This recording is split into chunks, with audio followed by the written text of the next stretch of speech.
Moorish Spanish, south of Spain, Andalusia, that has relief. 15th century, then the Portuguese, that's flat, okay, 16th century. So to start, we take the Portuguese clay, some sand, and here is the thickness of the tile, okay? Portuguese tile has 14 by 14 centimeters, but it's gonna cut 16 by 16 centimeters, because after it dries, it loses, it shrinks, okay? I don't want to mess, but it shrinks. So basically, after you cut it, he's gonna place here to dry on top of each other, okay? To get equally flat. So summer 2-3 weeks, winter 2-3 months, and after it, they place it to cook 18 hours at 1000 degrees Celsius, okay? And so after it dries, before cooking the first time is what you got. Then after you cook, this is what you got, okay? And they are taking the tiles and they are testing the sound very quickly. You see the difference? Yes. This is a good tile, okay? Here, it's a bad tile. It has bubbles of hair, fishery, but they still can use it. They can cut it and use the small pieces, okay? But after we cook, then for the Portuguese style, then we do the painting that I'm going to show you next.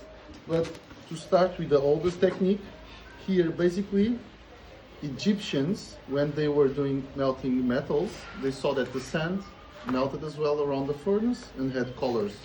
So they glued the metals together until they come up with this idea. This idea works very simply. First, you pick up a flat tile, you plant the design, paint with the design with a brush, the design you want. In this case, you paint with a black line. The black line, we have manganese. All the colors are all metal oxides. We have manganese. Where is manganese? Here. Manganese and linseed oil, and we paint the black lines. Okay. Then for the colors, we use this instrument. Here we put water, glaze on the big bucket, glaze, and then the color we want. So now you just paint. Okay.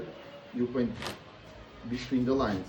So basically, black line as oil, the colors as water. Oil and water, they don't mix. That's how they create to separate the colors with the first technique. But still, we are human beings. This was too slow. So that's why after 14th century, in the 15th century, south of Spain, Andalusia, Granada, they created this technique. This technique, basically, we do a mold, okay? You put a lot of clay here, you press it, okay? You remove the excess. Basically, you see, this is the positive, this is the negative, this is the positive, okay? Because for them, it's much easier to just fill the gaps, you see? Just fill the gaps. Basically, what we have is evolution from a chemical barrier to a physical barrier, okay? And after you paint, you cook it a second time at 1000 degrees. So here, this is exactly the same, okay? Before and after. The metals, they oxide and they change colors, okay? We can see yellow iron, blue cobalt, green copper, okay? The manganese, every black is not true black. This is a lot of brown, okay? Manganese is brown, okay? So that's how we do it. For the Portuguese style, the process of painting, I'm going to show you here.